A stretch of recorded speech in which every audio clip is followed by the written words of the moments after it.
Hello everyone. तो आज हम लोग इकोनॉमिक्स के एग्ज़ाम से रिलेटेड 3 सबसे इम्पॉर्टेंट चीज़ों की बात करेंगे। तो पहली चीज़ है यूनिट वाइज वेटेज, दूसरी चीज़ है पेपर को करते टाइम हमारा माइंडसेट, और तीसरी चीज़ है एक क्वेश्चन को करने में हम कितना टाइम डिवोट करें।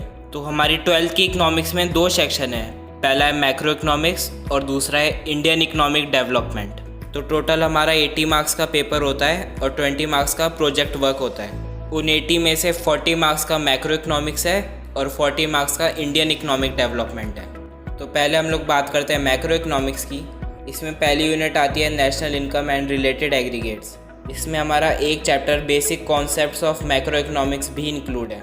इसका वेटेज है 10 मार्क्स और इसमें से एक न्यूमेरिकल आता ही आता है। तो दूसरी यूनिट है हमारी मनी एंड बैंकिंग। इसमें 2 चैप्टर्स आते हैं, money and supply of money और बैंकिंग। ये यूनिट हमारी 6 मार्क्स की है और इसमें से सेंट्रल बैंक के फंक्शंस आते ही आते हैं। तो हमारी तीसरी यूनिट है determinant of income and employment. ये 12 मार्क्स की यूनिट है और इसमें से भी न्यूमेरिकल आता ही आता है। हमारी नेक्स्ट यूनिट है गवर्नमेंट बजट और ये 6 मार्क्स की है, और इससे नेक्स्ट यूनिट है बैलेंस ऑफ पेमेंट और ये भी 6 मार्क्स की यूनिट है। अब समझते हैं मैक्रो इकोनॉमिक्स पढ़ते टाइम हमारा क्या माइंडसेट होना चाहिए। मैक्रो इकोनॉमिक्स में हमेशा ट्रिकी और इनडायरेक्ट क्वेश्चंस आते हैं। मैक्रो इकोनॉमिक्स में हमेशा टू द पॉइंट आंसर लिखना होता है। अगर आप कुछ भी लिखे जा रहे हो तो वो आपके लिए वेस्टेज ऑफ टाइम है। तो हम लोग कैसे पढ़ाई करें कि हम लोग मैक्रो इकोनॉमिक्स में इजीली स्कोर कर लें। तो सबसे मेन चीज़ है हर कॉन्सेप्ट को प्रैक्टिकली समझो। रटने से मैक्रो इकोनॉमिक्स में आपका काम नहीं होने वाला। और एक बार अगर आपने कॉन्सेप्ट प्रैक्टिकली समझ लिया तो आप मैक्रो इकोनॉमिक्स का कोई भी क्वेश्चन ईजीली कर लोगे। तो कितनी देर में आपका मैक्रो इकोनॉमिक्स का सेक्शन हो जाना चाहिए।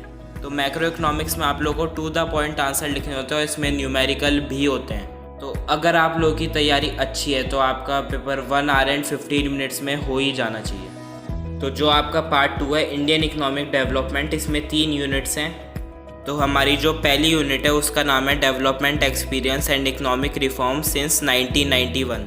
तो इस यूनिट में आपके 3 चैप्टर्स आते हैं, Indian economy at independence, Indian economy from 1950 to 1990 और तीसरा है इकोनॉमिक रिफॉर्म सिंस 1991। और ये यूनिट आपकी 12 मार्क्स की आती है। तो दूसरी यूनिट का नाम है current challenges facing Indian economy. इसके अंडर हमारे 6 चैप्टर्स आते हैं, poverty, rural development, human capital formation, employment, infrastructure, sustainable economic development. और ये यूनिट हमारी 22 मार्क्स की है। तो हमारी लास्ट यूनिट है डेवलपमेंट एक्सपीरियंस ऑफ इंडिया और ये यूनिट 6 मार्क्स की है। अब इंडियन इकोनॉमिक डेवलपमेंट करते टाइम हमारा क्या माइंडसेट होना चाहिए। इंडियन इकोनॉमिक डेवलपमेंट में सब कुछ याद करने का होता है और याद करना किसे अच्छा लगता है। लेकिन यार इस सेक्शन की एक बहुत अच्छी बात है, 1-2 क्वेश्चंस को छोड़ करके इसमें से हर क्वेश्चन डायरेक्ट आता है।